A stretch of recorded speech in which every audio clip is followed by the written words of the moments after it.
Oh, much better.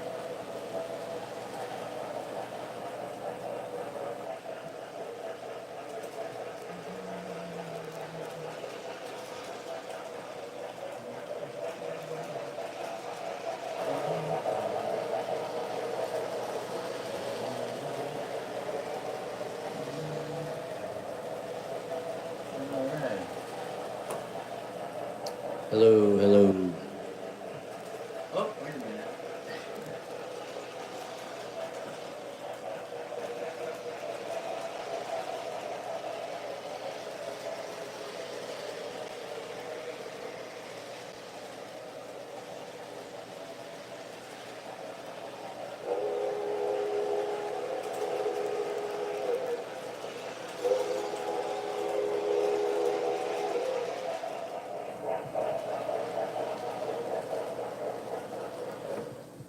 All right.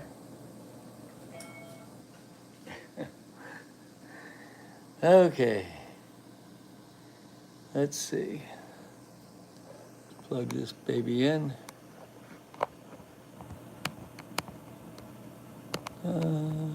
There we go.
Okay, is that better? Yeah.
Okay, so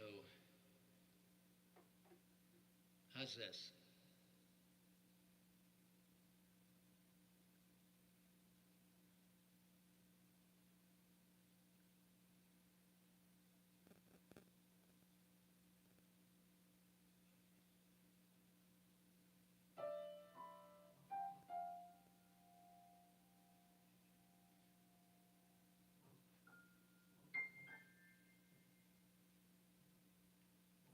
See, he's doing more than the one note. Now he's doing multiple notes. That's good. That's very good, Lionel. Okay.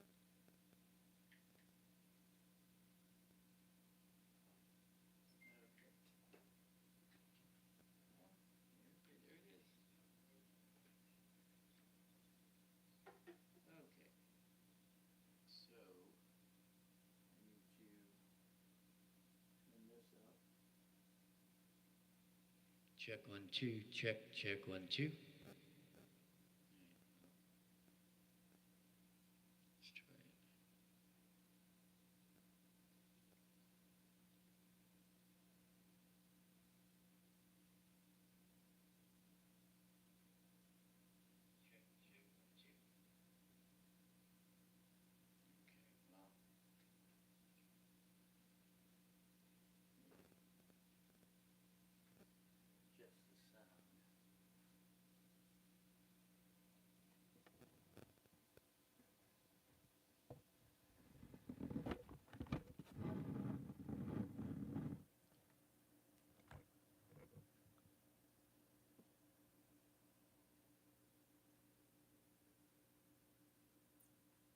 Okay, well. Just the sound. Okay. All right.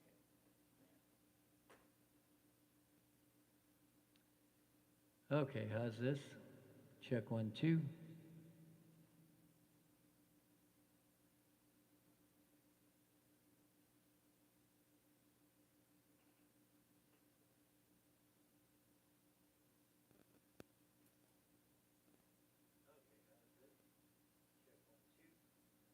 Yeah, it's got a little bit more bottom on it.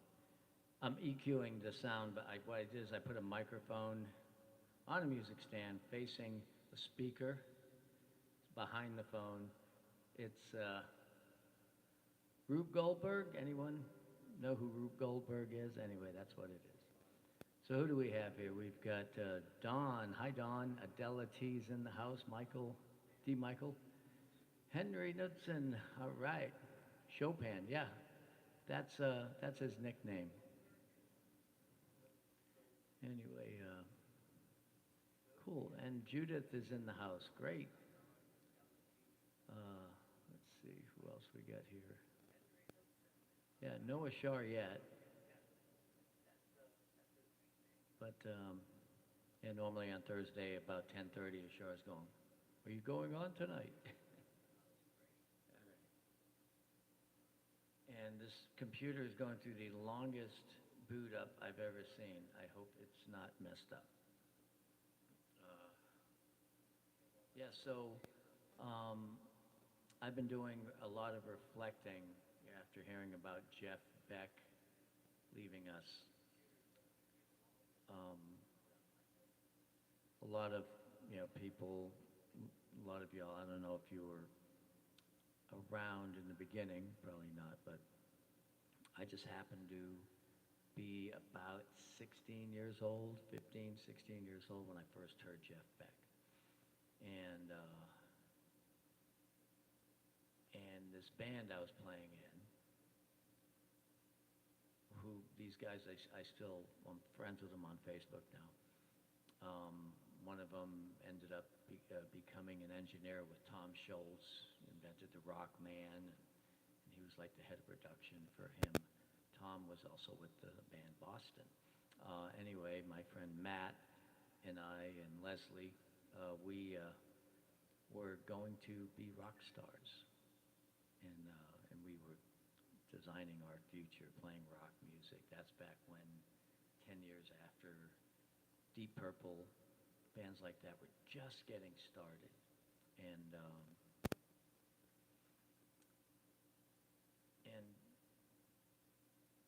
think it was my brother-in-law at the time, and he had an album.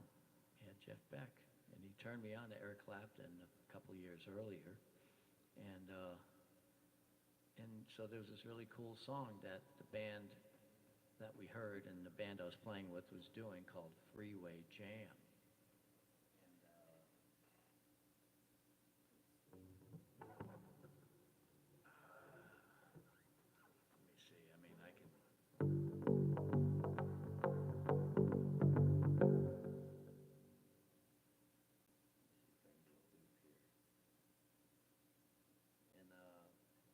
I'm sure you guys are sick of the fact that I still have not taken my looper out of the case.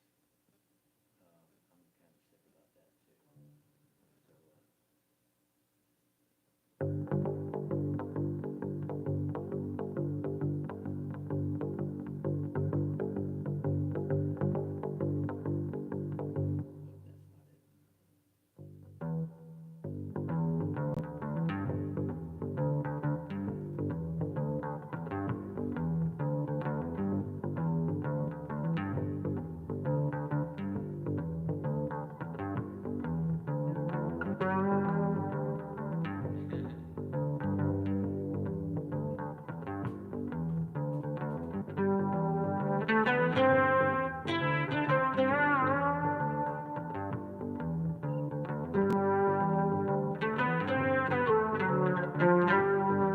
something like that. I'm usually the bass player.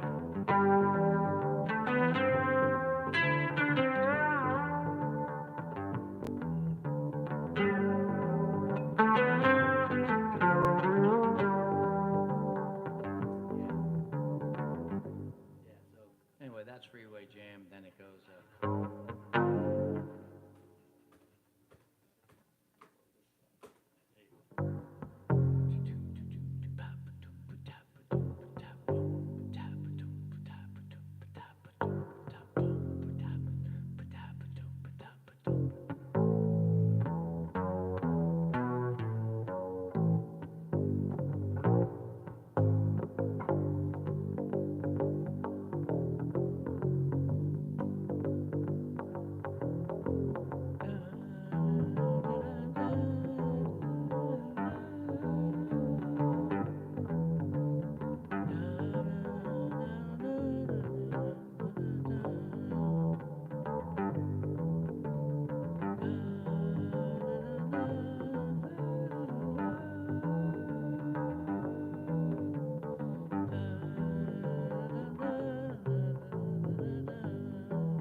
Freeway Jam. Fun song, easy once you get it. And as a beginning bass player, that was a really hard bass line. Because I could barely get two fingers to go bump, bump, bump, bump, bump. That's called a shuffle for all of you non-bassers. And if you use the looper, you could do all these parts. Don, I know I'm gonna use it. An older person, somebody in their 50s, was telling a musician friend who's very well known, he's kind of bummed out that he's not as popular as he used to be. And she said, well, you know, everybody's using these loopers now, and that's become very popular. And she's right. Believe it or not, I spent over an hour listening to my friend Scott Kurtz looping at the top place in Sarasota, Marina Jacks. He's playing outside and just sounding amazing. And he was the bass player in a band, even though he's a trained guitarist who graduated from Berklee School of Music. And for some reason, he played with his band. That was a great band, and he became the bass player. So that meant I couldn't. And anyhow, so I was listening to him tonight as I was doing some work outside, and he was using the looper. And he would, let me try it. I've never done this. This is what he was doing. See?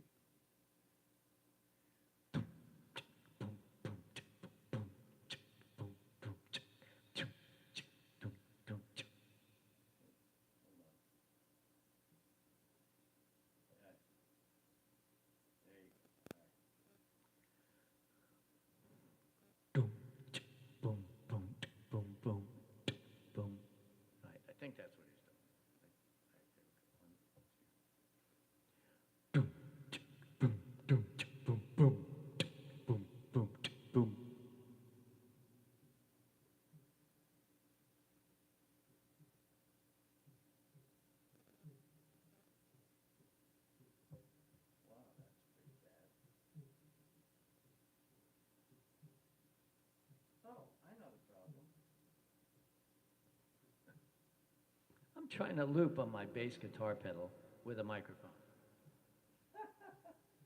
All right, so I'll do it. What the hell, right?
Juanita Mitch, what are you doing?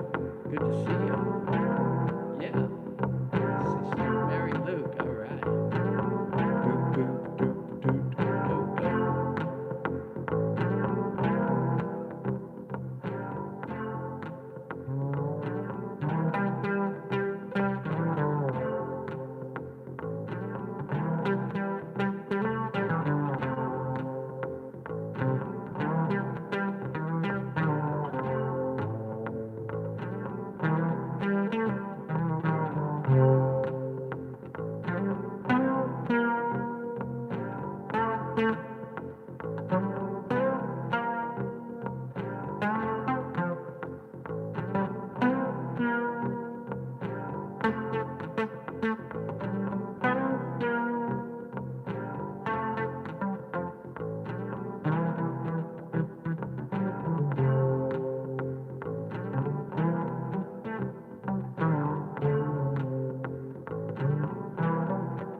Okay, cool.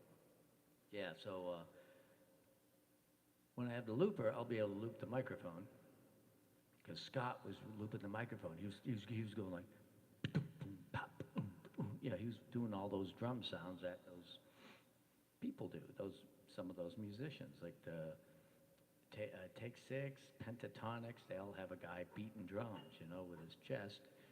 Even though I have a cat, we have a cat, and he's very talented. All right, well, guess he gets, yeah, I know, Don's going looper, looper, looper. All right. Joe keeps the mic a bit low so it's not too loud when he sings. Yeah, that's right. Yeah, when I sing, it gets loud.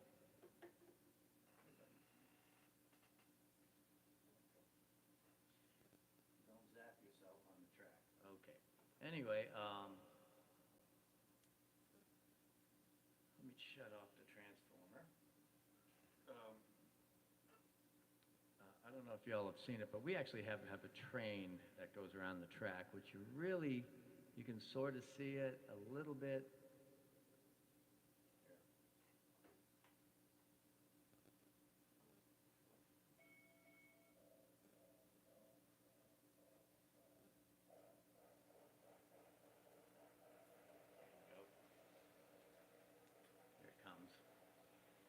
animals down here in the track. You really can't see them, but you might see them run away. Oh, he just walked away. Here comes the train. And there goes the cat. All right. Yeah, so see, we've got a train that goes around the track, which is something I guess people do around Christmas time. At least we do in this house.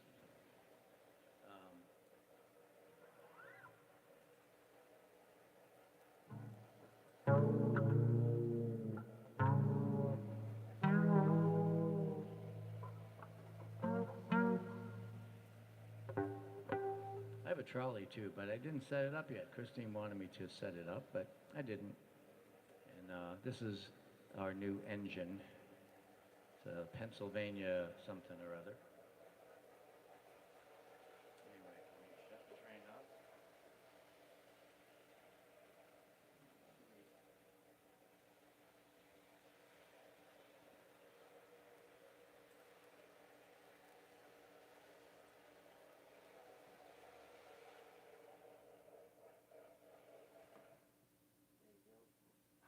Okay. There you go. Our train is off. Needs volume. All right, so how do I get the volume going? Try this out.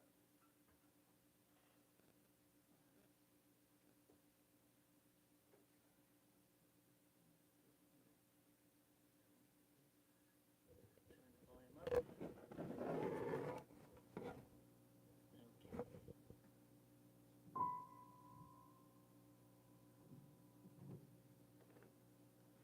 Can you hear me now? Let's see.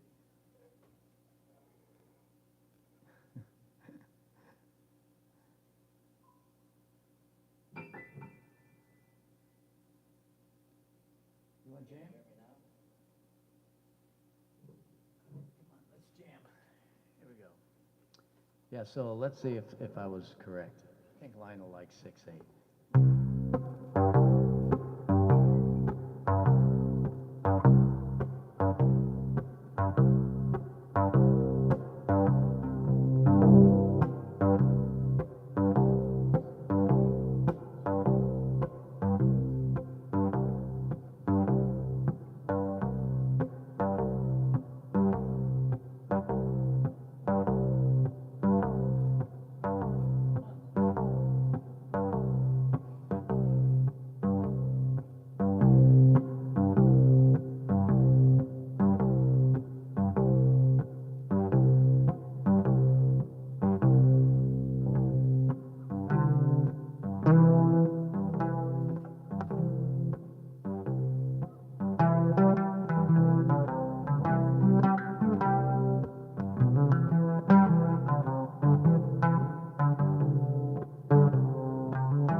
He's done. He's deciding he's just going to lay down. Stacy B in the house. All right. Yeah, so Lionel needs treat too, right? Now, actually, the other night, Lionel was, he was just like helping out. It was really weird. I actually had him on two of my three audition pieces. And I don't know if maybe that cost me the audition, but oh well. It's all right. It would have got in with a lot of work. So I hope you guys, let me try the bass. Yo, the bass sounded good, yeah. Okay, anyway. All right, so I was telling a story about Jeff Beck, how when I was about 15-ish, maybe 16. Anyway, I was living in Massachusetts, and I heard the song, "'Cause We've Ended as Lovers." And it had like a grown-up theme to it. It wasn't like a simple blues thing. It had a real melody to it. And I would just listen to it over and over and over again. And I don't know how, I think, I got a 8-track tape. I had a Toyota with an 8-track player.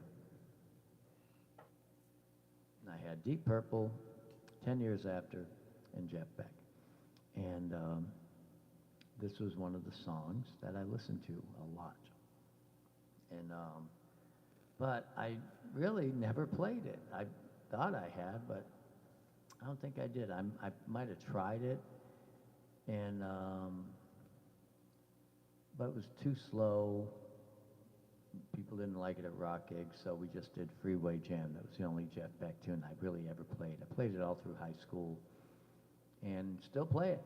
I played it in the last year at one of the gigs I was doing, or jams or whatever. So so what I did is I asked the iReel if it had it, and so I got the chart, and I gave the chart to Pop, and I went over it with Christine last night. So what we're going to do is we're going to actually do a recording of this song written by Jeff Beck with trumpet and piano and the fretless bass and maybe the upright bass and maybe the 7-string bass. I don't know. We'll see. We can record it using a cappella, so it'll be one of those videos with like six or seven people playing in it at various times. But what I did is I looked for it on iReel, and sure enough, there it is. I found an arrangement that sort of fits. So I'm just going to do a bass version, all right? I'm not going to, I mean, I can hit my octave thing and make it sound like a guitar, but why? I mean, I'm playing the fretless bass. It's got its own personality, and so I think I'll just play it on the fretless bass, all right? So.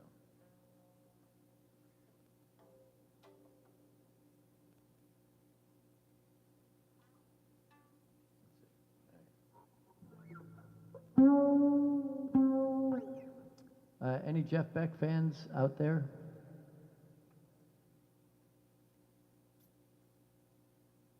Who has not heard of Jeff Beck?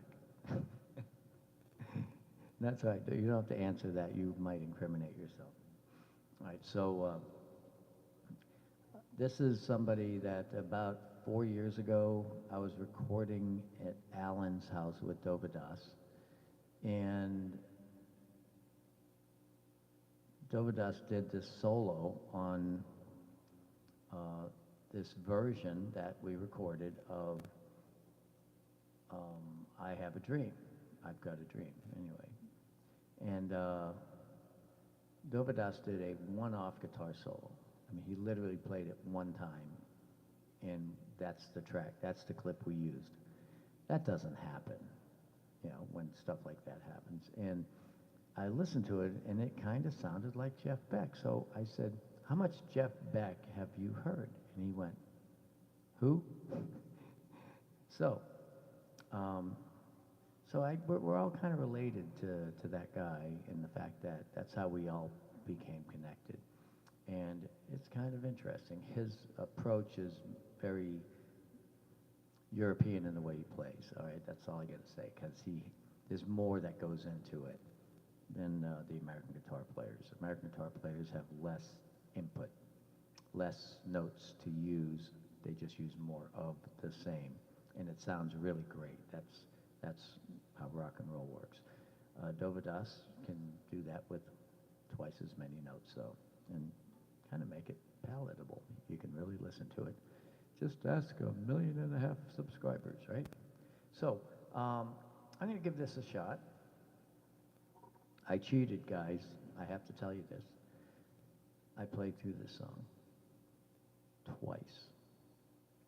Right now, those of you who know that the way I play this instrument is I don't practice melodies and stuff. I practice positions and finger patterns.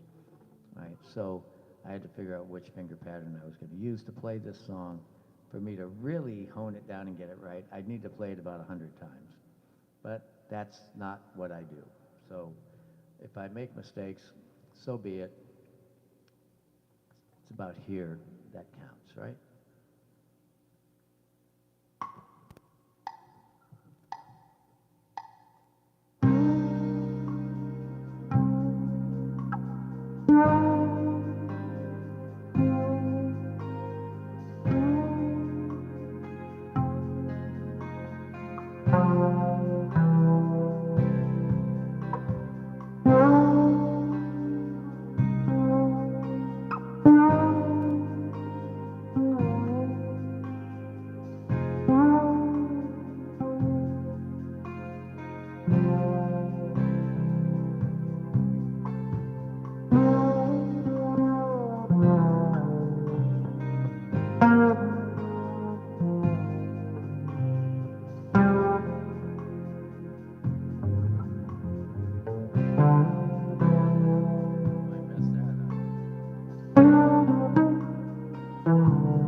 sloppy, but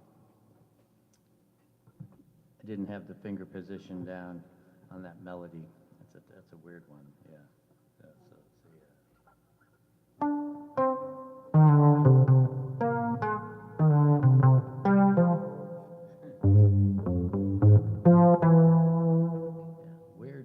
weirdness, you know, to play that stuff. That was fun. Okay, yeah, anyway, the slower you play, the harder it is. Yeah, especially when you're in charge of the intonation, you know, of every note.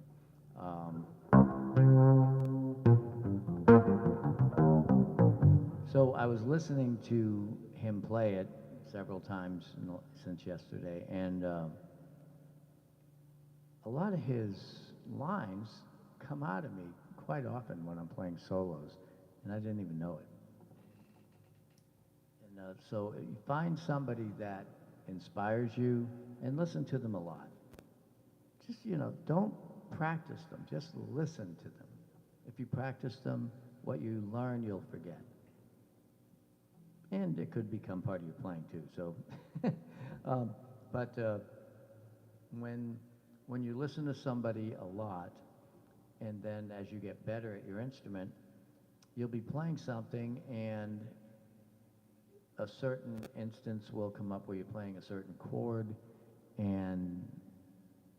or chord pattern, and you will literally play note for note one of these lines that you've heard in the past. It'll just come out, and you don't even think about it. It just happens. It comes and it goes, and you don't notice until it's done. So let's see. Epiphonium is in the house. Boy, this is great being live streaming again late at night.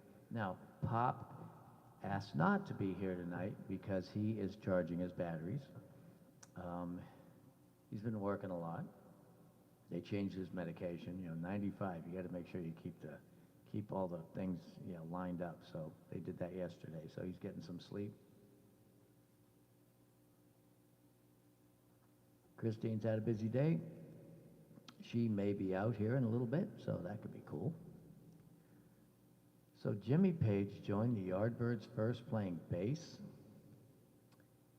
That's why the bass was so good in that band. And that's probably why they banned great bass playing in the late 70s. Maybe he started something and he inspired a lot of bass players, and then they started playing all these notes, and then came the producer. You know, and the producer says, simple, straight, basic, don't get in the way of the singer. Because he's the one I'm making money off of, or she.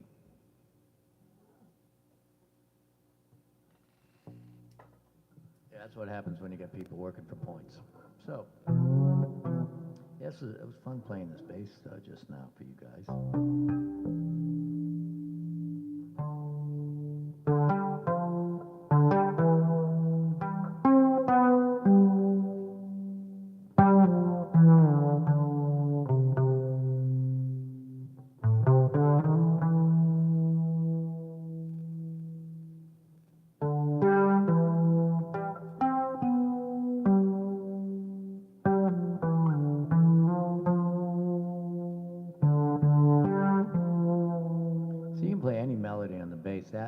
That was a song that Carpenters made a hit out of, called Bless the Beasts and the Children.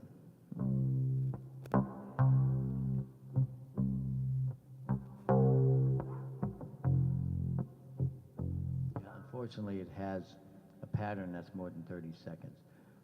And D. Michael says, do some Yardbirds.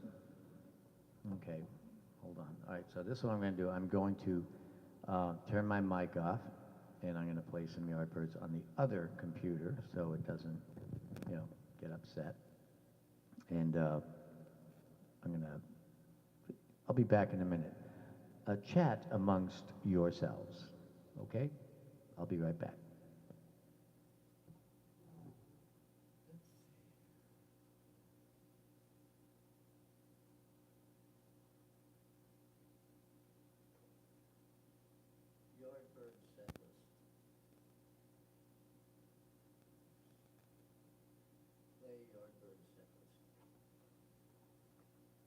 couldn't find Yardbirds in your Apple Music library, you can ask me to play a radio station or ask for your music on a different app.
So this was on the rave, having a rave up with the Yardbirds. And is Jimmy on bass? I don't know. I don't know if that's it. Kind of looks like it. At least in Japan. Let me see if that's the car party. Yeah. Well.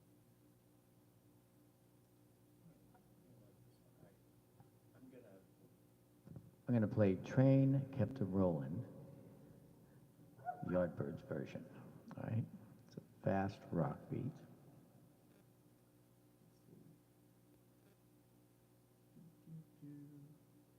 See if the iReal Pro has it.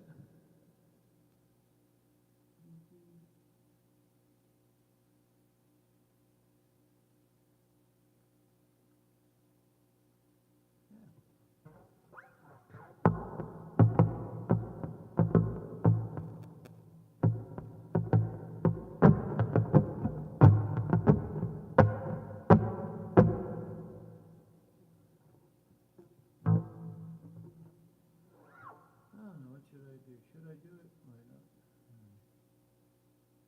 Right,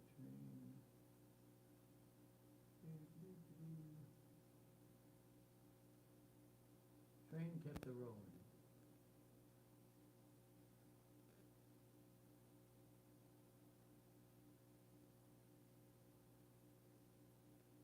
No kidding. Don't have it? Wow.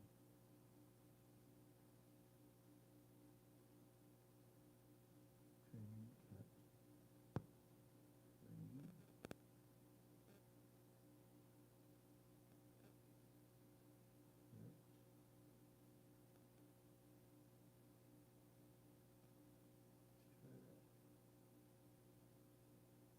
No?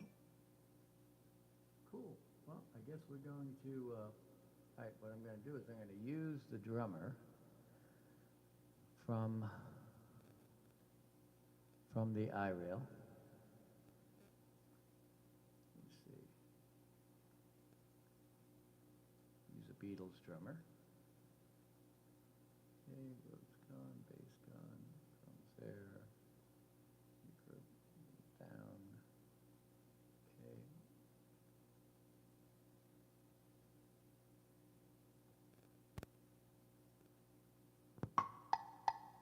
Perfect, let's see.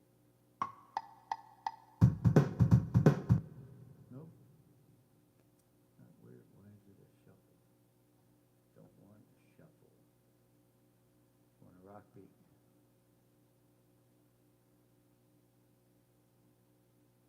Right, here we go.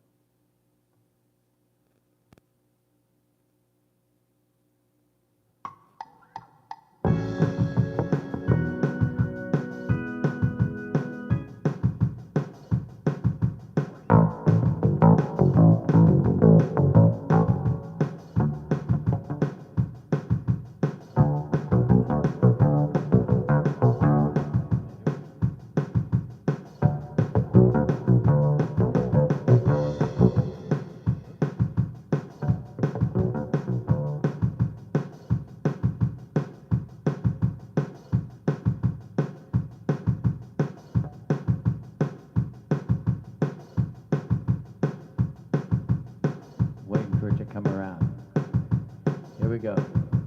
1, 2.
Oh, now I gotta sync this up. Oh man.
Just couldn't tell her so. Rolling all night long, train kept a rolling all night long, train kept a rolling all night long, the train kept a rolling all night long, long, just couldn't tell her so.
I can't believe this simple song is not in the iReal library, and I picked the wrong song. See, I just happen to have known that song from playing the Aerosmith version. But what I'm going to do is I'm going to find the words on A to Z, Aerosmith version, and I'm going to import those words. That way I have the words. There you go. Okay. So I got the words, and now I'm going to go back to Yardbirds and see if I can find something else from the Yardbirds. Let's see. Yardbirds hits. There we go. Life goes old, drink it, rolling, shape of things. I'm a man.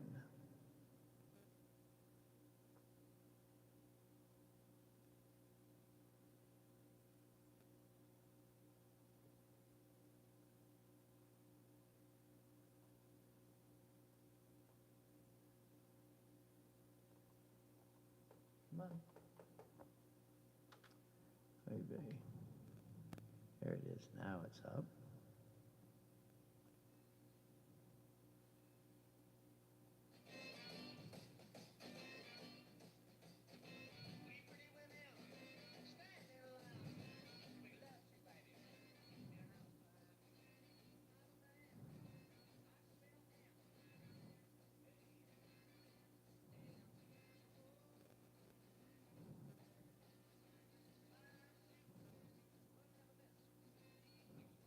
Oh, it's a Dovydas tune. Got one chord.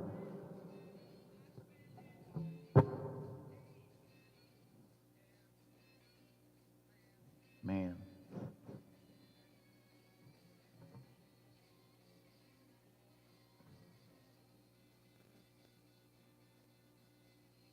There you go. I found something different. That's a good tune. That's not Dovydas tune. Anyway, yeah, so I'm a Man. I really didn't. I was about 3 years too young, maybe, for Yardbirds. My sister listened to the Yardbirds. She was in a band that actually played Yardbirds. And, yeah,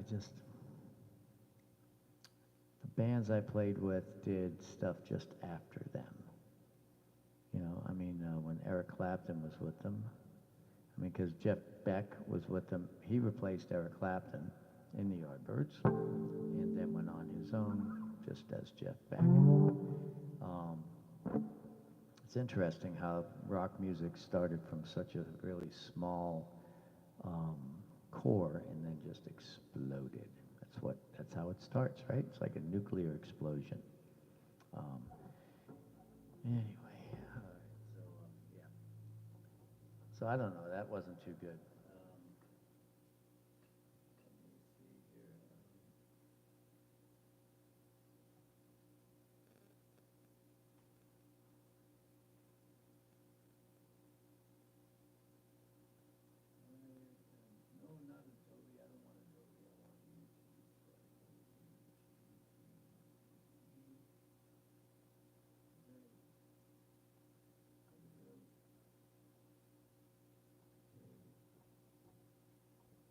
Wait for YouTube to upload into the computer here.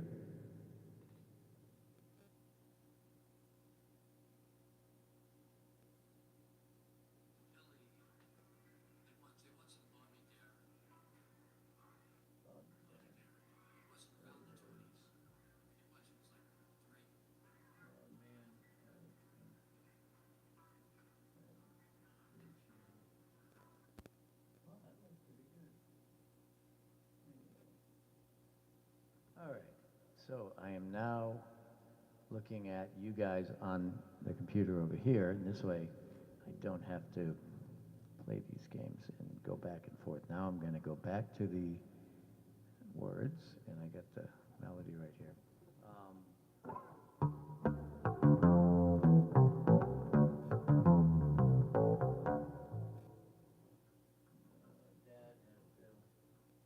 Dad had a Bill Haley.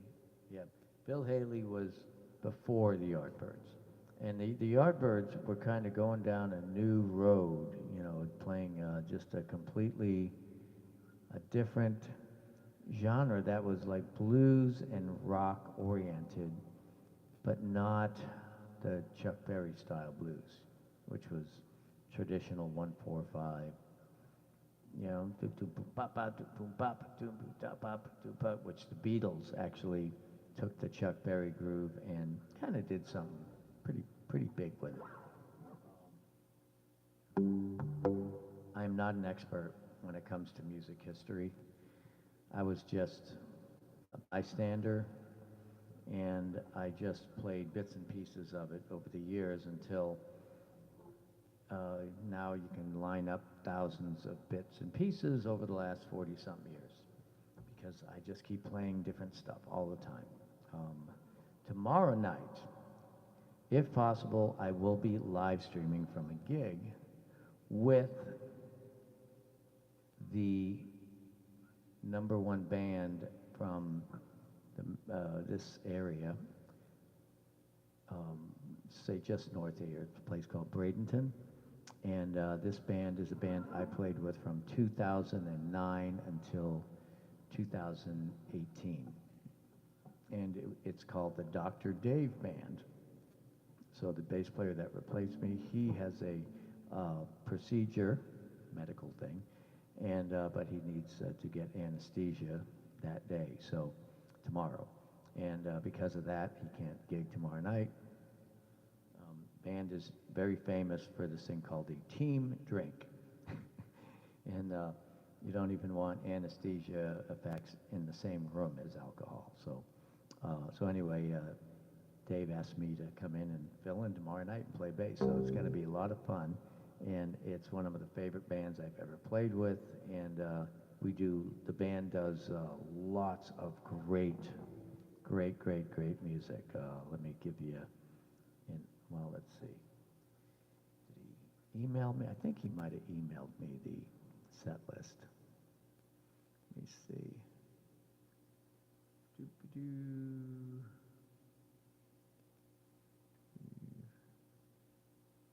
Did you email it to me? Nope, didn't email it there. Let's see. Okay.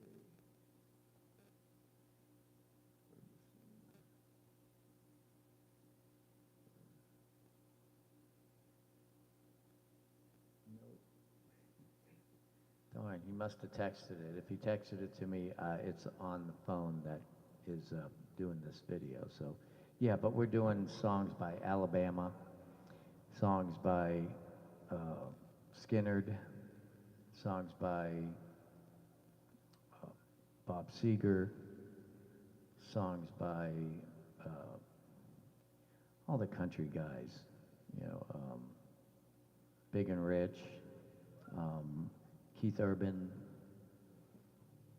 Toby Keith, Garth Brooks, whatever big hits you can think of from the 1980s to now, this band does, plus maybe 6 or 7 bluegrass songs, because Dave is a killer fiddle player, and he plays banjo, and he plays rock guitar. He's a lead player. So, yeah, it's a 4-piece band, 2 guitars, bass, and drums, and 3-part harmony. When I was with him, we were doing 3, sometimes 4-part harmony. I was on the high notes. So we'll see. It might have me on the high notes again. We'll see. And but yeah, Poco, do the song "Crazy Love." That's one of my favorites. And Dave does things in keys a little bit lower, not a lot lower, just a little lower. And but he's really great. Now we're playing inside. Normally this band plays every gig. Out of 11 venues they play, they're all outside, except for the one that we're playing tomorrow night. So I'm not sure about the ability of live streaming from this place, because it's kind of small, and if it's real noisy, I don't know. So we'll see. We'll see what we can do, and but I'll do what I can. Right? See if I can, because supposedly there's a house PA, so if I can get the microphone near the PA, then that'll make it possible. When Dr. Dave plays, there is always a large crowd. And this is the dead part of the season, of the year in Florida, just after Christmas. And then things pick up again Monday. It's really weird.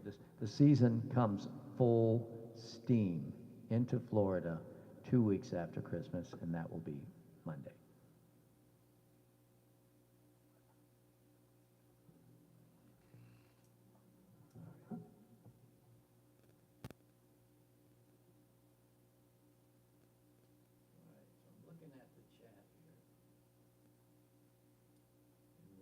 Well, we're still online. This is, you're looking at me through the iPhone 14 Pro, and I'm actually getting an Apple Watch too. So we're going to be an Apple Watch family. Pop, Christine, me, Nick, who knows, maybe even the dog and the cat. Anyway. Yeah, so let's see, I can do some, I don't know if Christine's gonna come out here or what. Let me see if,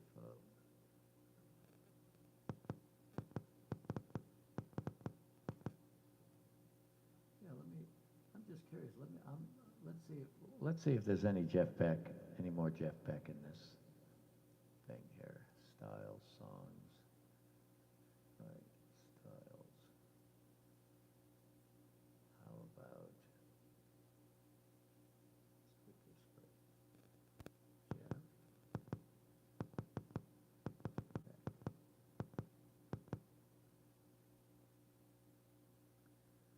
All right, Cody and his lovers.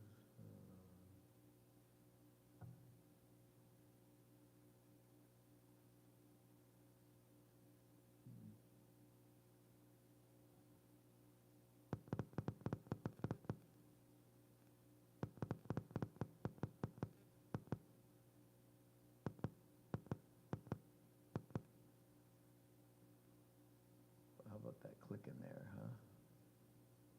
Nope. They don't have Freeway Jam on here.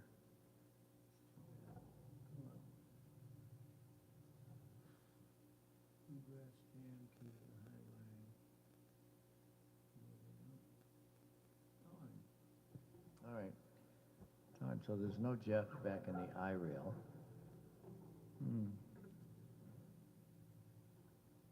Let's see, though. Is there Jeff Beck karaoke? YouTube Jeff Beck backing tracks, Freeway Jam. See what happens.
It just stays in G, that's all. It's not the actual song. How about this?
doesn't, that backing track does not ring a bell. It sounds like a jazz group trying to play Jeff Beck.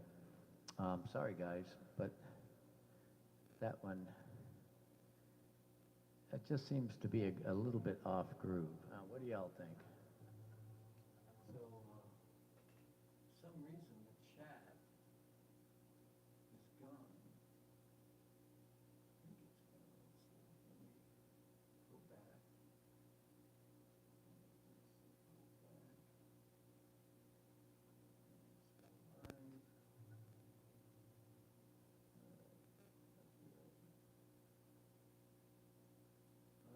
Okay, there's the chat. Chat is back. Yeah, I've been looking at the chat from like 25 minutes ago. Let's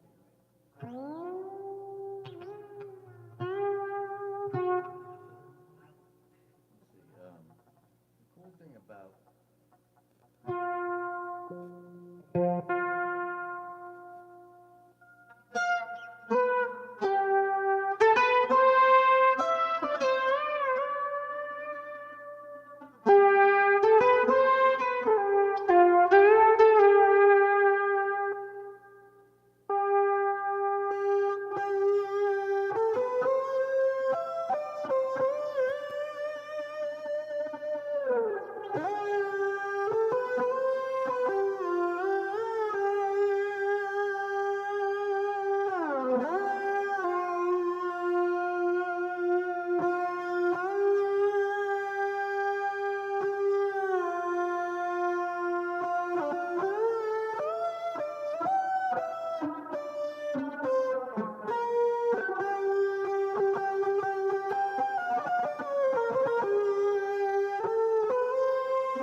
anyway, fun with toys, right?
pretty much put any words to this.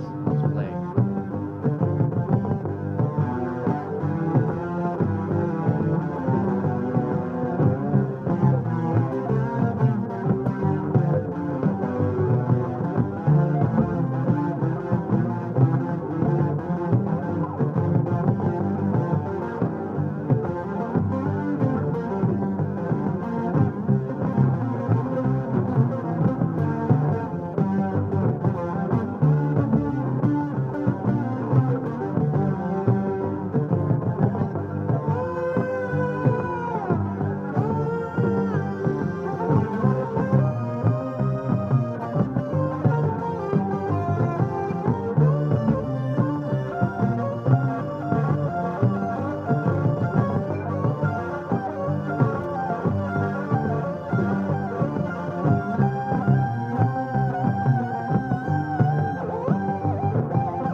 I got a place in outer space. It's gonna be a long time before I come back home again. 'Cause I'm gonna be in this place, in outer space, playing my bass.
Just let this play forever, right?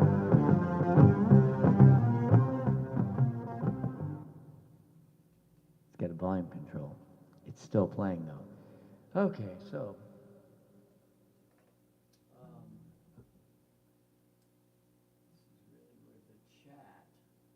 The chat for some reason is not working. So I have to close it and then open it again just to see what you guys are talking about. Okay, Wolf is here. It's funny, I was thinking, anyway, I was doing my best to sound 60s. You know, 60s didn't have YouTube, didn't have online lessons, you know, didn't have what we have today.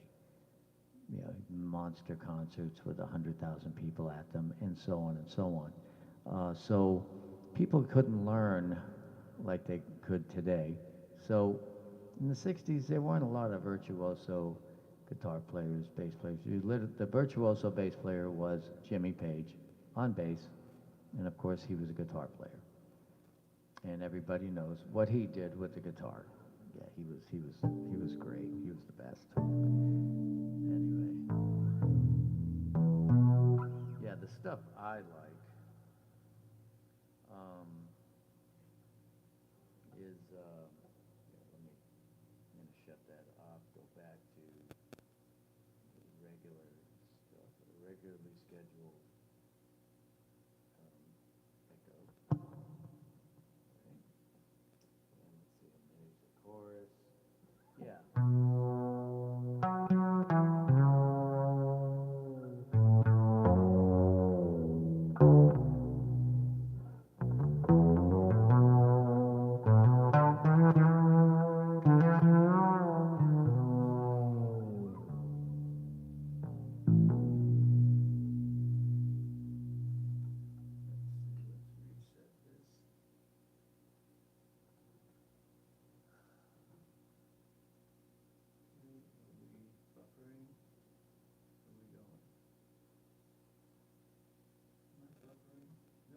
Buffering. Okay. I thought we were buffering because my computer was buffering.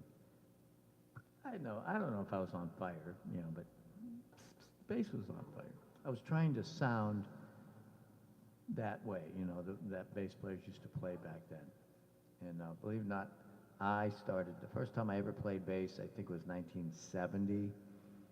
So technically, I was not that good on bass, while a lot of the bass players were just playing differently. Like, the bass lines were like...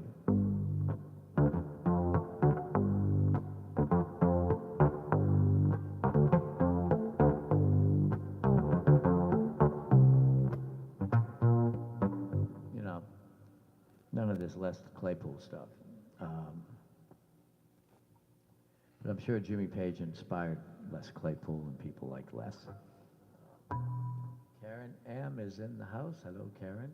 And Wolf is, let's see, Wolf is, it is, times 11:33. It's late. It's early in the morning. Is the sun up yet, Wolf? Is it up yet? Yes, Wolf and Ashar work together. And it'd be really cool. We can gonna get Wolf to help promote this, what I'm going to be doing. Oh, by the way, I'm working over the next week or so, I'm working on an online bass course. It's not bass course, music. If you play guitar, whatever, keyboard, even a horn, but more than not, rhythm instruments that where you use your fingers and you don't blow in them, you know, we use 2 sets of fingers. So, and this is how to get better, how to learn on your instrument. That's what I'm going to teach people, not how to play. I'll show you ideas on how to play. But the big thing is, if you want to learn how to play, learn how to learn first. Does that make sense? Think about it. Because everyone learns differently, and they send you to a teacher that teaches one way. And thus is what's called the bell curve. It looks like this. Let's see, let me do it backwards. Like that, okay? The bell curve. Okay, so a teacher that teaches one way misses these people and these people. And gets these people here, totally. And, you know, and the ones on both sides of the curve. So, yeah, 40% of the people in the bell curve do not learn much, and the people that learn at right at the top, most of them really don't know how to learn.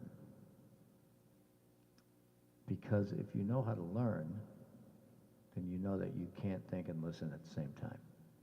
So the key with learning is learning how to listen, how to take notes, and then how to put it all together, right? Because developing a learning style is what makes great players. My friend Scott that I heard today, I was watching him play his guitar, and he didn't look at the neck once.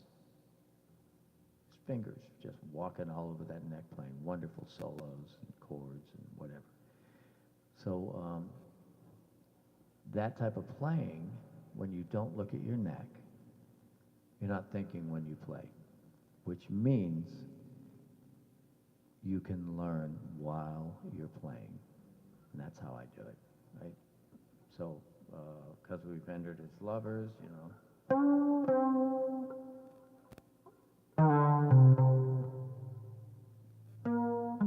See, I actually go to a certain finger right here. Not this one. Not that, no. This finger.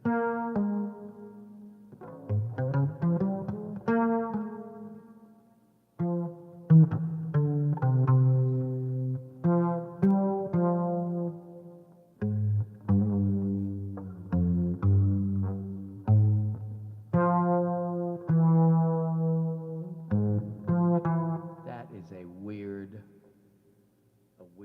fingering. We go from your pinky to this one, to finger 3 to finger 2. But that seems to be where my hand wants to go because it knows what it's doing. And yeah, so now playing that a lot, but thinking about the finger patterns that you're playing and where the note is in the pattern of the scale. That's basically the same as knowing how to enunciate a word. We have to learn how to enunciate words. Like the word, I don't know, I mean, there's a lot of words that when you look at them, like just ice, why is it just this? You know, why is cause cows? Why is cows cows? You know, voice or voice, voice. You know, there's all these different ways to pronounce words. If I pulled up a dictionary, let's see.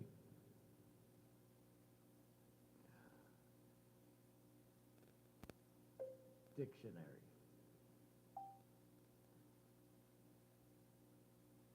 Okay.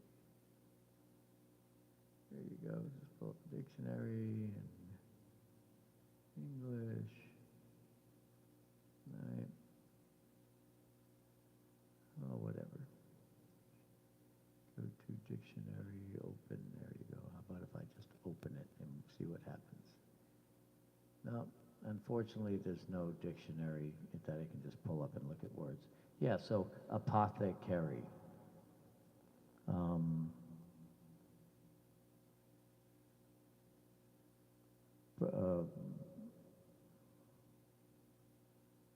Brain. B-R-A-I. Yeah, how come it isn't brain? You know, and so on and so on. So when we're young, we learn how to enunciate words, use the vowels and the consonants, and that's what this is. When we're learning how to learn, we're practicing the patterns. So instead of saying a-yow-oo, which is all the vowels, 5 of them, 1, 2, 3, 4, 5, right? We're going 1, 2, 3, 4. 1, 2, 3, 4. 1, 2, 3, 4, 5, 6, 7, 8. 1, 2, 3, 4, 5. 1, 2, 3, 4, 5. 1, 2, 3, 4, 5. And so on. You're, instead of, what are you doing? You know, because so many people practice the scales. There isn't a single song with all those notes in it in that order. Nothing, not a single, nada. There's a million songs out there. Not a single one of them uses that. So why the heck are we practicing it all the time? Practice it till you know it. Then forget about it. Then you've got to figure out how to do this.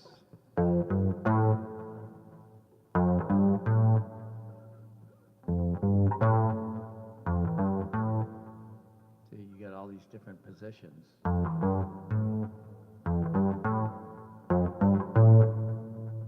And by getting used to doing these things,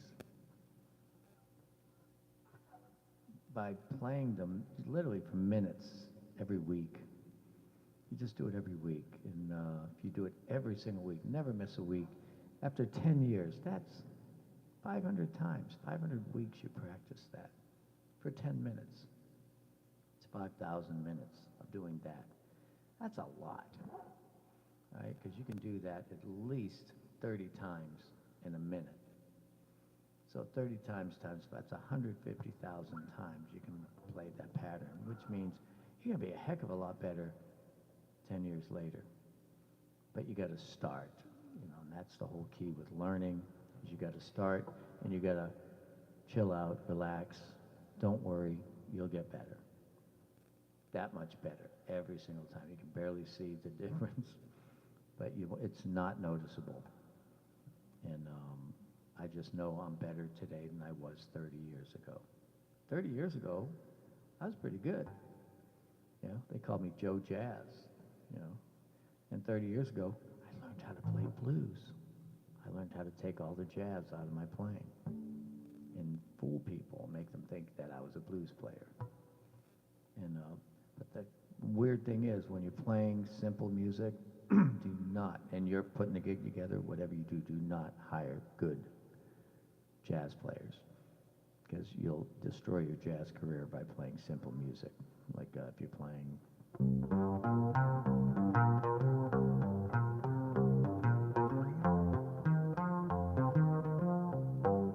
if you do a gig like that, and that's all you're playing in the bass line, and you got a great jazz drummer on drums, that drummer will think that you're some podunk bass player. So get a retro drummer that completely digs that kind of music, that digs it, is into it, passionate about it. And they put on the show, and they're shaking their head, and they're moving around. They're playing the open technique with the right hi-hat on the left hand. Yeah, that's what you want. Yeah, you want to play music like that. It's about the vibe. It's not about the groove. It is about the groove.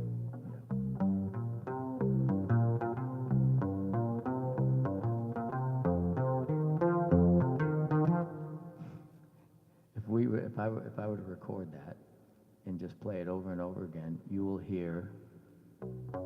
Let's see.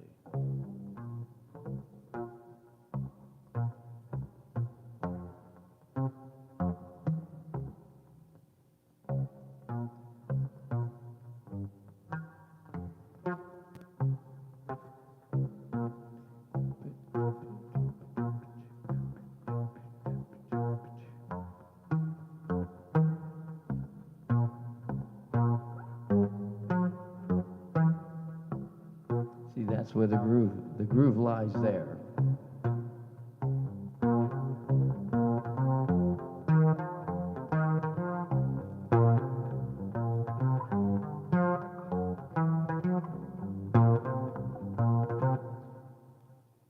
A lot of people that cover tunes, they'll learn the line like this.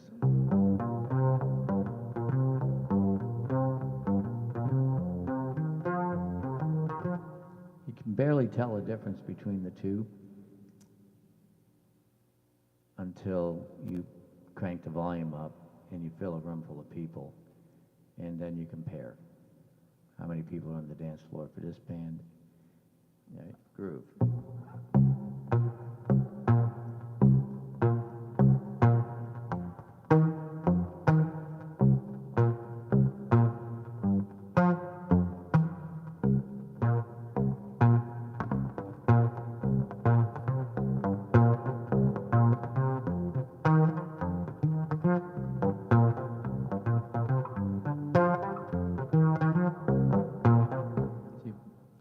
very simple bass line, which you only hear.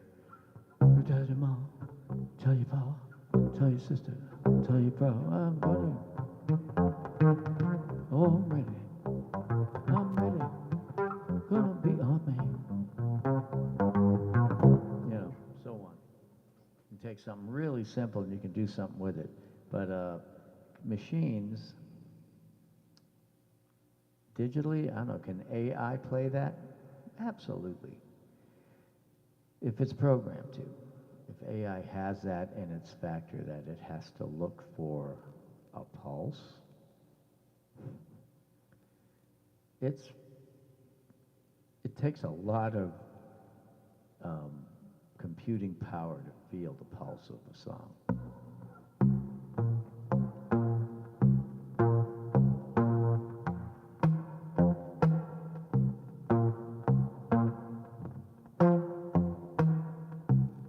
So Wolf, think about that, okay? So what I do is I run the bass line through my head as I'm playing that.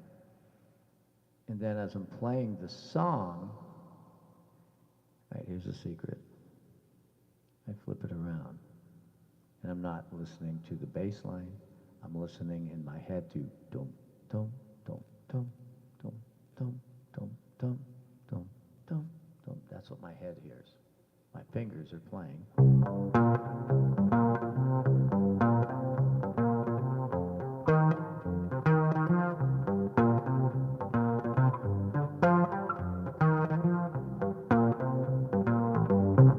So if you ever wonder the difference between a good bass player and a good bass player, it's two different things. You know, these guys that are doing all that. Try to see if they can play a groove with their thumb.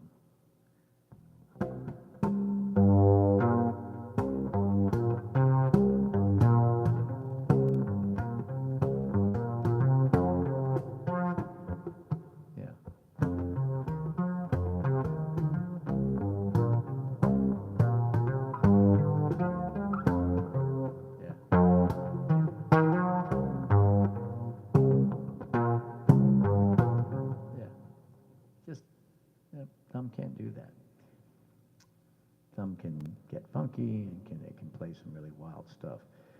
But one thing that is almost impossible but not impossible to do is to play a groove that's done with your thumb and your fingers and pulling and plucking. There's guys doing it. Not a lot of them. You know, so you get 10,000 people playing with their thumbs doing all this wild stuff. And in my belief, maybe 5 can really play a song while they're doing that.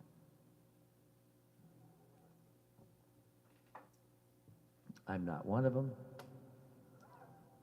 because I don't want to spend the time figuring it out. But I've developed some thumb exercises that that will maybe eventually turn out well. You know.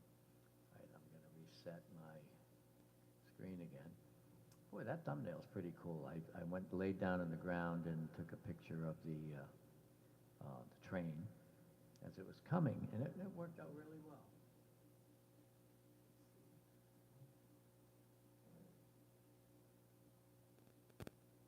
Okay, what do we got here? Smash that button. Thank you, Don. I practice till you know it and then forget it. I agree. Yeah, creating muscle memory. Yeah, see, muscle memory uses a part of your brain that the muscles that control your eye movement use.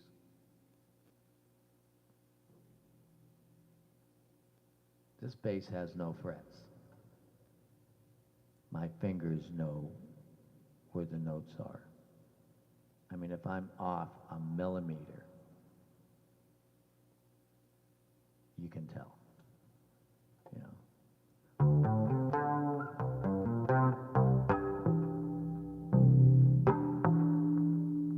So I have to make that C has to be perfectly in just knows where it is, based off of the crutch of the bass here, goes down on my leg, and my hand knows where it is. This bass is a bass that I play really well sitting down. When I'm standing up, I have to play a different bass in my head because it's this far off. So here, let me.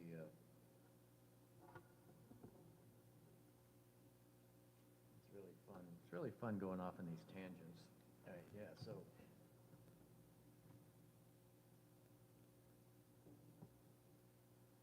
Yeah. So right now, my arm is holding the bass up. This bass is so light, if I lift my arm, it goes down. So this arm has to hold it up. So if I'm playing a solo, I'm always checking against the top of the bass. If you watch me play upright bass, I'll be playing and I go boom, I go like that. Occasionally my hand goes up because I'm trying to measure the distance between the top of the bass, the nut, and where my hand is, so I can get in tune. And I can do stuff like this, like when I was with Ringling Brothers, and I was in the pitch black darkness staring at notes on a page, and I'm playing in the key of D flat or A flat, and I had to go like this. I think that's D flat.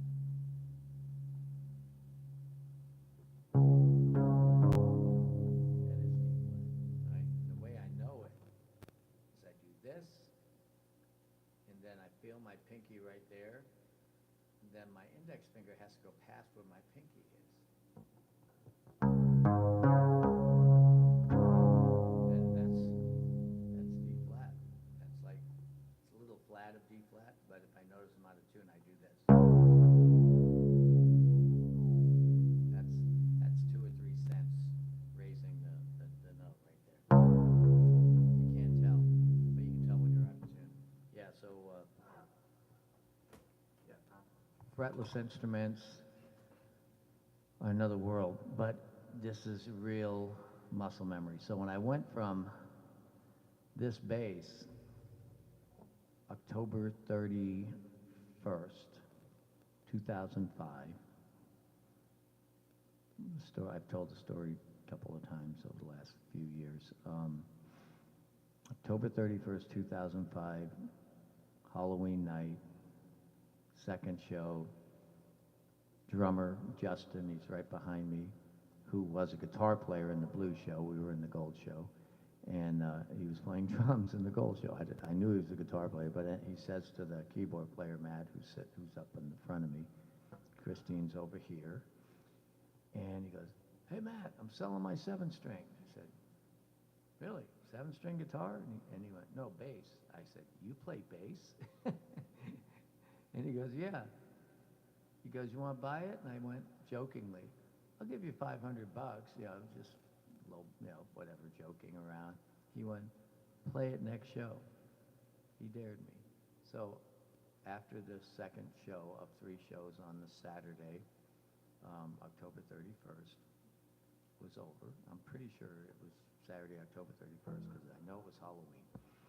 And went to his motorhome, and everyone in the band had a motorhome. That was a cool thing. And he gets it out, and I'm going, "Oh my God!" I'm looking at Big Red there, and strings are like that far apart.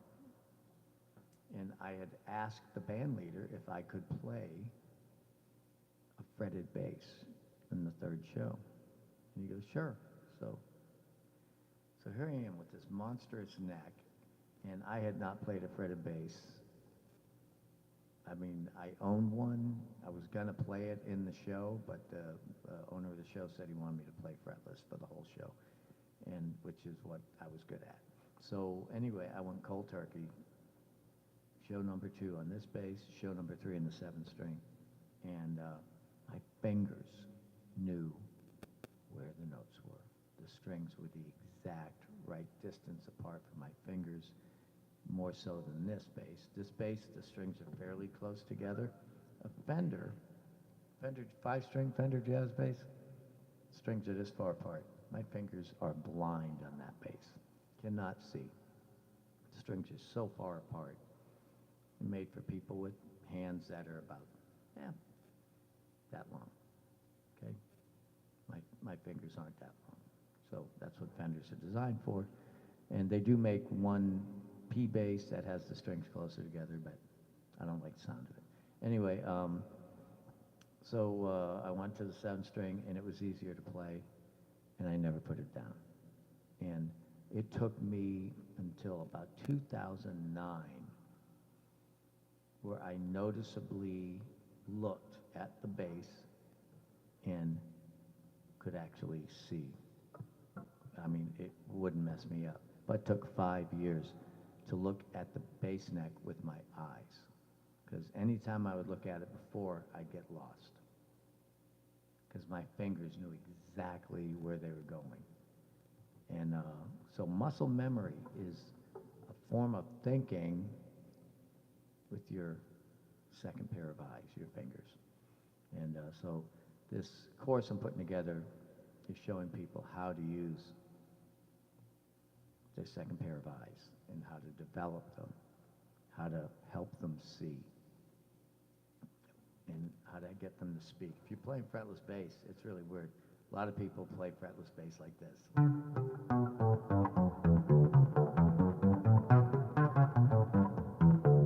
how they play it. They stretch their fingers all over the place, and that you couldn't be more wrong. You got to be comfortable in a fretless bass. You got to be playing.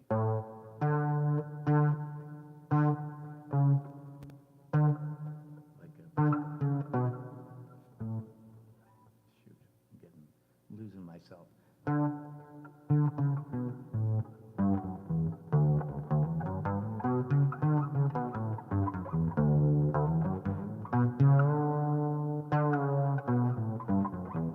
See, my fingers like this, my hand.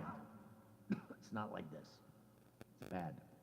Well, not good. Jeff Berlin plays like that. Just had a massive operation 7, 8 months ago. Couldn't play for 2 or 3 months. Carpal tunnel it'll give you, all right? So always when you're going down from the root to the 7, the sharp major 7th, slide down. Don't never do this. Just don't.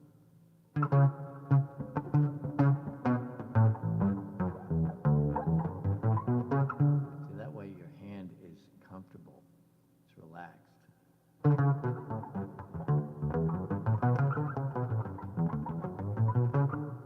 right? It's easy to do, and your arms have muscle memory too. That's how upright bass players play. Yeah, they move in positions. So whenever I play this bass and my 7-string bass, I play in what are called half positions.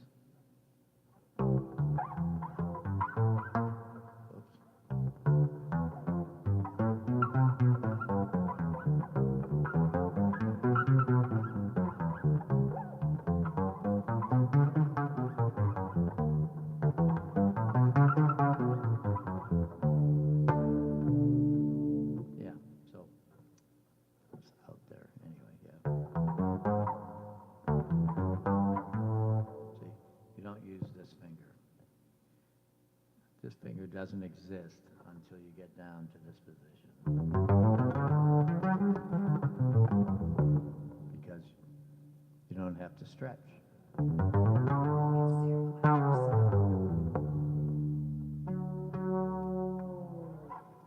And I play guitar wrong, tune it all in fourths, and that way I can play the same scales. So when you're up in the high part of the neck, 1 finger per note.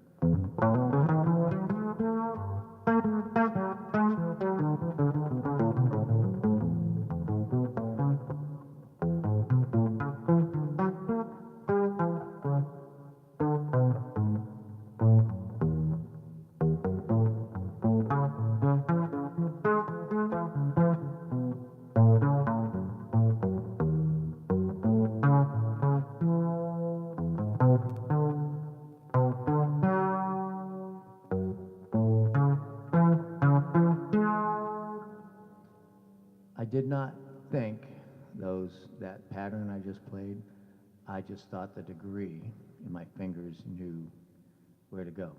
I didn't think that. That last thing I played wasn't magic. It was diatonically correct because my fingers are very good. Diatonics means the notes in that tone,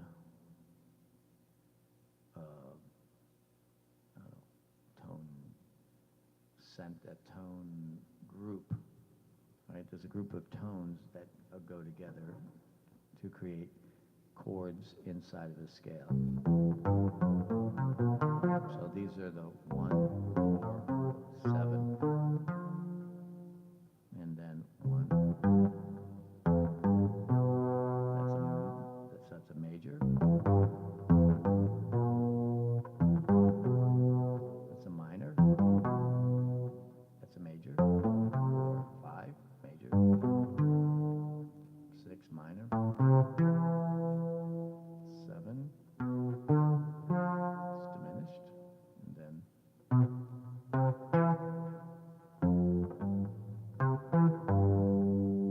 you have to move out of position to play it. Yeah, so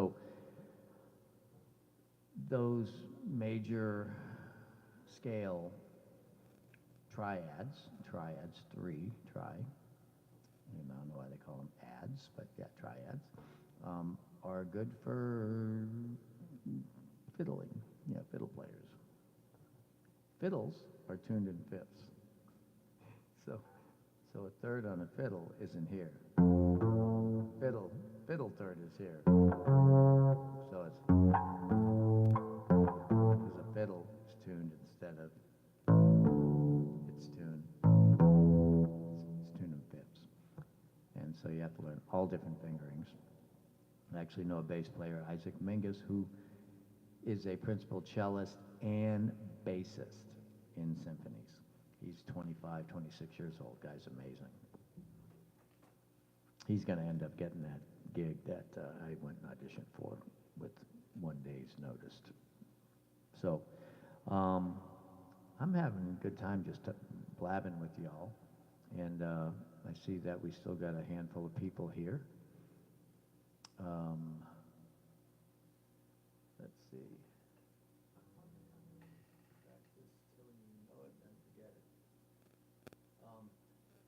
Let's see. I'm looking at something that Epiphonium said. Practice till you know it, then forget it.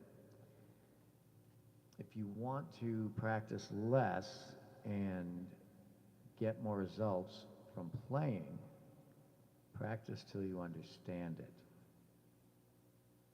Then don't. This way, when you actually play it, you're practicing. Okay? You're actually,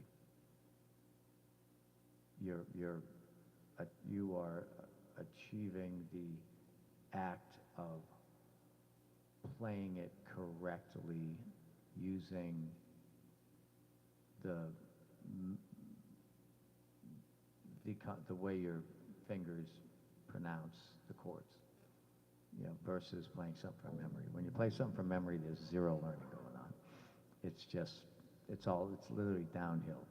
If you play something from memory, one day after another, if there were a way to literally grade what you're doing, like put some AI on it, the AI will give you a lower grade every time you play it because you're playing from memory, and the innovative part of learning goes away and is replaced by nothing.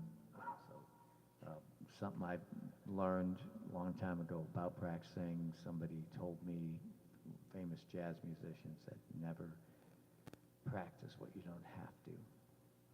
Play it till you understand it, and stop, and then move on. He said, trust me. He said, you will get better and better at reading music. I told him I want to be a great sight reader because I had these great ears and I was faking everything, and I wanted to be a great sight reader. And that was great advice. Got advice from him and another guy that told me about practicing 3 or 4 notes in a scale. starting on each finger. Or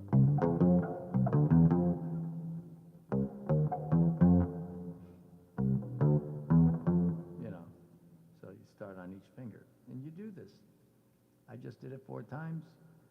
I can do it 1/10,000th of a percent better. Right? If I do it 10,000 times while I'm playing, I'll be 1% better. That's great. I'm good with that. It might take me 6, 7, 8 months to play.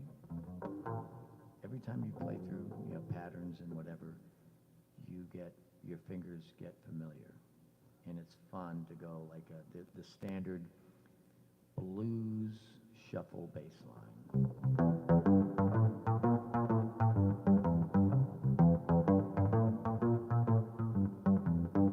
Now, again, there's a groove in there. That's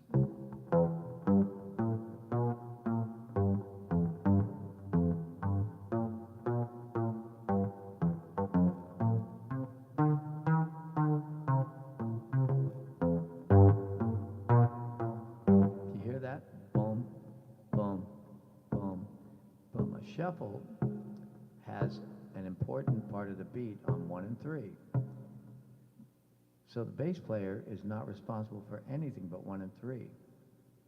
The drummer is responsible for the power. So the drummer's going dum pa ba dum pa ba dum pa ba pa ba dum. And so you're playing. Oops.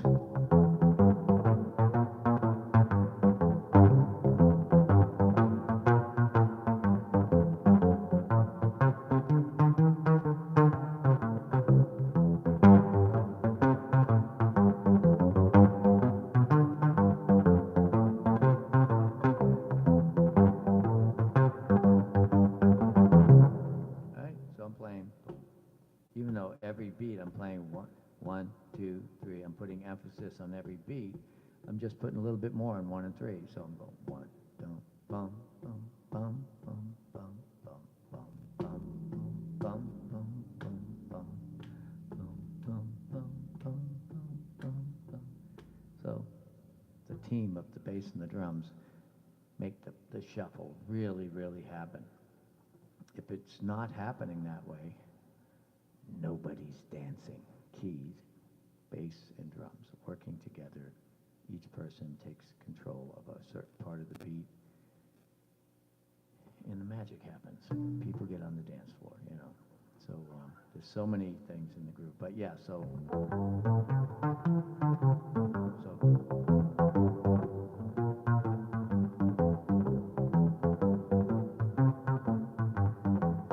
this bass line is something I played for years until one day a pianist said, "Don't play that anymore. It gets in my way." So now I play.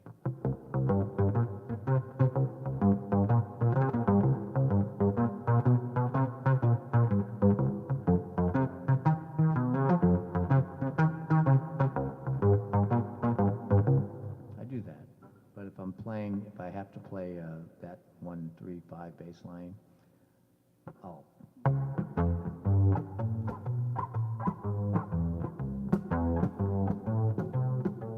really get grooving on it. Like if I'm on the upright, I'll use my thumb, try to be a little showy about it. But yeah, that bass line is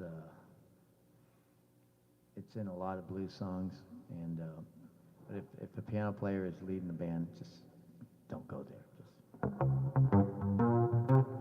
unless the piano player goes ding ding ding. If he starts playing it, then you follow him. Yeah, lots of fun things to do. Anyhow, any questions? Because the problem is this computer is not updating the chat. Let's see, participants, pop out chat, toggle, timestamp, send feedback. Gosh, all right, well, I'm gonna. See, I have to keep resetting to see the chat here. All right, let's see. All right, there we go.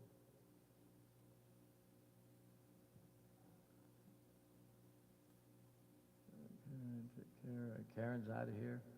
Thank you, Karen. Karen M. out of the house. Appreciate you being here.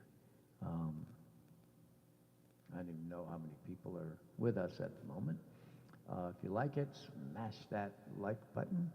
And if you're not subscribed, please subscribe. We've been kind of stuck here at 3.12K subscribers. I'm assuming that once I start, I've got a team of guys working with me. They're young, 20, 21, 22. They're very successful. They were just written up in the local business magazine. They help musicians monetize. And so they said I'm the one person that has the most potential of everyone they've ever started. And you guys are part of this. You guys being here is part of what makes this happen. So I'm going to start posting things on Instagram, and I hope you all will follow, share, do all the share your brains out, right? Because I'm a bass player or a musician because I believe that I affect people's lives positively. When I was a stockbroker, I made a lot more money, but if the stock market had a blip or whatever, and this other stock went down for no reason, my stock would go down, and then my customer would be mad, tell me to sell it, the stock would go, and then he'd sell the stock, or she, and then after everything's better, the stock goes back up, and then it's my fault, and then I have to live with the fact that this person lost thousands of dollars because I didn't know. Is it going back up or is it going down? I don't know. I can think, well, it's probably because the other stock went down, but I don't know. See, one thing about playing music, I know. I know that.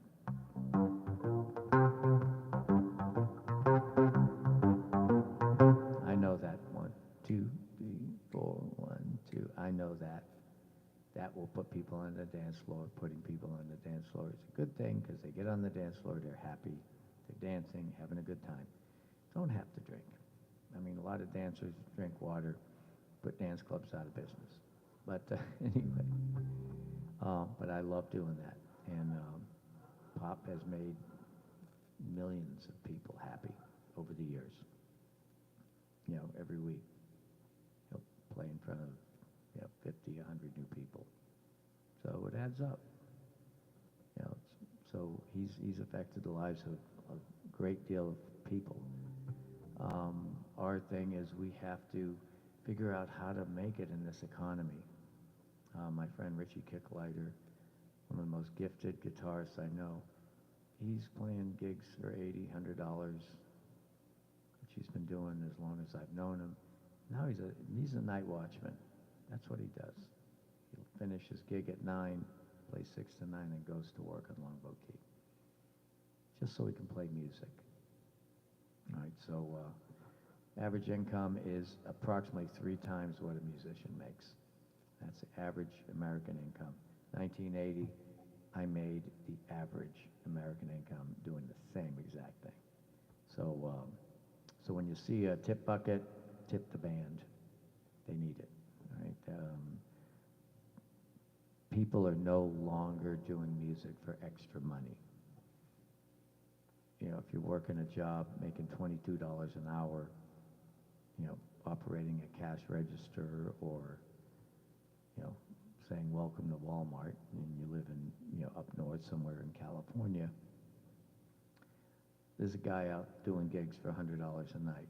So you can just do your gig for 4 or 5 hours part-time and make what that guy is who has to practice all these songs. So part-time musicians that are doing it for the money, that's going away. So it's up to the people who are working, who want to have something to do, physically, to go out and see live music. Make sure you always tip the band. And it's not that you're supporting the poor, you're just paying for it, that's all. It's like when you go into a bar in the United States and you get a cocktail and the bartender goes, mixes the cocktail and physically does a task for you and hands it to you, and you don't tip them, you feel like you're robbing them. listen to a band. If you just sit there and listen, it's okay to have that same feeling. Okay, remember, spread the word. Get everyone tipping the band. Whenever we're playing at Casariano, some nights there are 2 tables that will tip the band, where everyone at the table tips the band. And those nights, the band makes almost double the tips because 2 tables did that. And for some odd reason, we'll be playing and there'll be 8 people sitting around the table. They all get up, they all walk out, and one guy puts a 20 in. Yeah. Where the next table, 2 people put 20s in, 2 people put 10s in, 2 people put 5s in, somebody throws a 50. Yeah, that happens, right? So it just helps us do what we do. That's why I love doing requests, tips. And I wish there was another name for tips, but tips, that's what it is. Maybe there's an acronym we can make up for it. All right, I'm going to refresh the computer, see what you guys are talking about. All right, okay. Thanks, Karen. All right, nice. All right, for several reasons, your family in that aspect is so cool. I like the music you play. I learn something almost every time. Well, that's good. That's what I want. I want people to learn. And the cat, right? The cat is there, and unfortunately this computer is right in the way of the cat. And I wasn't thinking of that, especially the fact that I lowered the camera. I don't know why. Why did I lowered the camera so the microphone would be right in front of the speaker. Yeah, so I have a iRig mic that's like right up against the speaker, so you have a better music quality. Anyway, I guess Christine isn't coming to play because it's like after midnight. She probably fell asleep. And so let's see.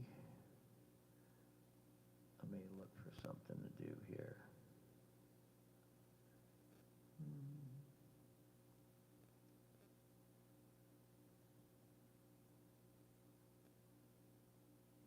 It's amazing I haven't got out the red bass. Just this one. Let me see.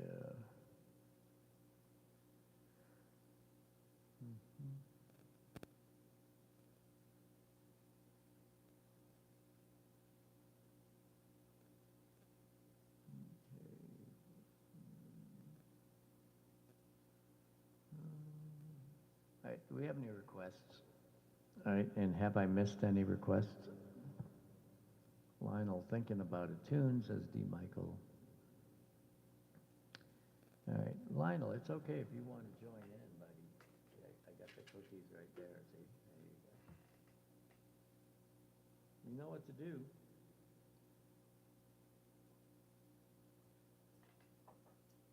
Let's see if we can get Lionel playing. That could be fun.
poised.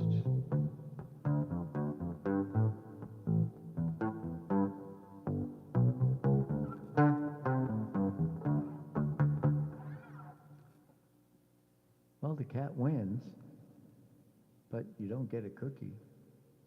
You want a cookie? Want a cookie? Lay the piano. Lay the piano. Lay the piano. Lay the piano.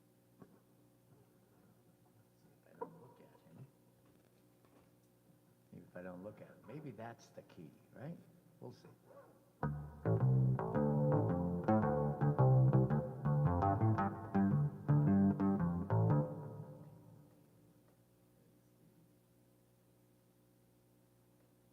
Any suggestions?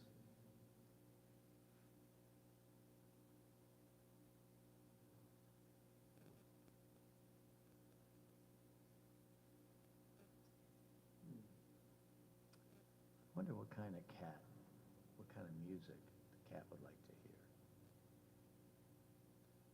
How about...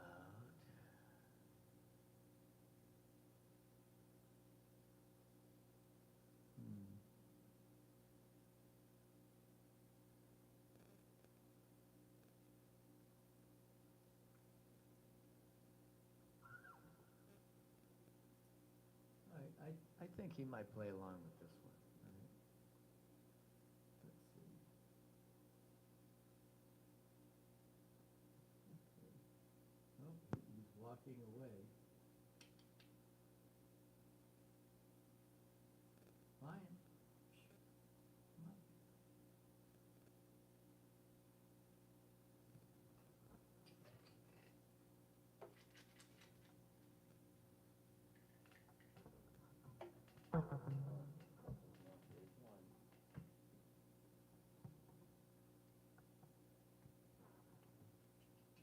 Here you go, buddy.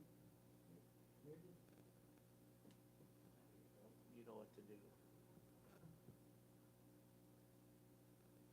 Oh, wait a minute.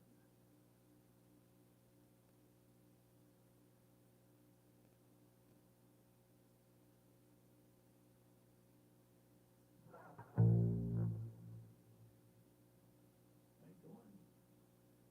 See if he does it.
That ain't it. Yeah, put him to sleep. All right, so. Anyway, all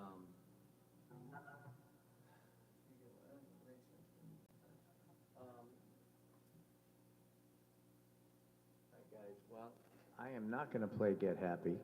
I am just going to chill on out and get out of here. So tomorrow night, if the conditions are right, meaning if it's not too loud in this place and I can get a good, strong signal where you guys can actually hear the band and hear what we're doing and not be drowned out by the audience, then I will be live streaming. We're going to start at 8, and so if it works out, I might live stream both sets, the first set, the second set, or both sets. We're doing 2 sets. We're doing, going to play from 8 until 9:15, and then 9:45 to 11. Okay, so 2 hour and 15-minute sets. And it's I don't want to call it country, because this is not a country band. This is a band that plays country for rock crowds. And we help rock people enjoy country music.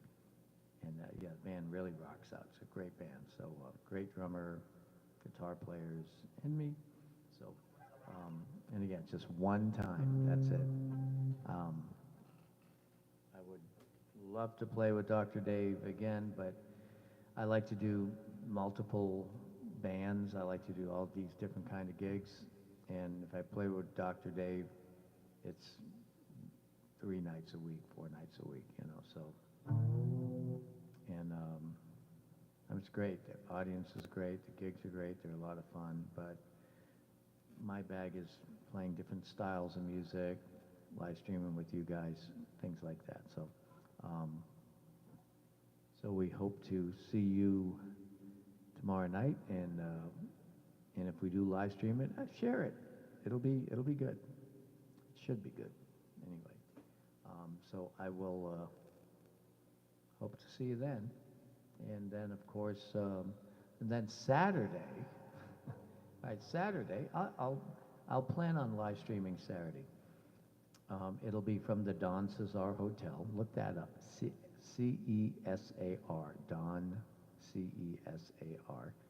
And it's an old hotel from the 1920s. And we're set up in the lobby lounge. The last time I streamed it, we were doing rock tunes and funk tunes and country and whatever.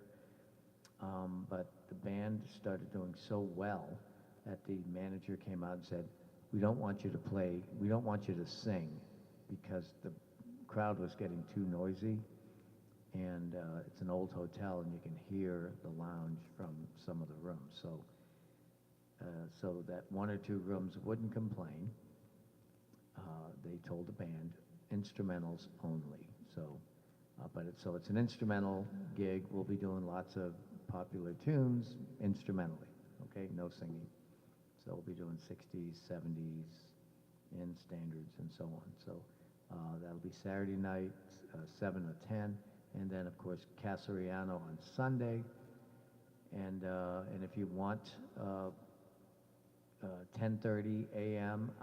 Eastern Time, I am with the Parish United Methodist Church contemporary service. And this is a state-of-the-art, you know, broadcast church. They just built it. Uses all Dante protocol for the audio and the video and everything. So it's all like press a button and the lights go down, and you know, it's pretty cool. It's all computerized, and we got click tracks. And so that's 10:30 to 11:30, and then 6 to 9 Casariano Sunday night. That'll be live streamed. And Monday, the Bucks, the Buccaneers. I'll be at the game with the RV. And I missed the last 2 games. RV's getting some service on it. And it's actually getting service right now, but it should be ready. And then, so Monday night, I may live stream from the game, you know, from the RV. So we'll see. So you'll see me, hopefully, 2 or 3 times, 4 times between now and Monday. Anyway, you all have a good night, and Happy New Year if I haven't said it. Bye. Wait, hold on. Daft Punk.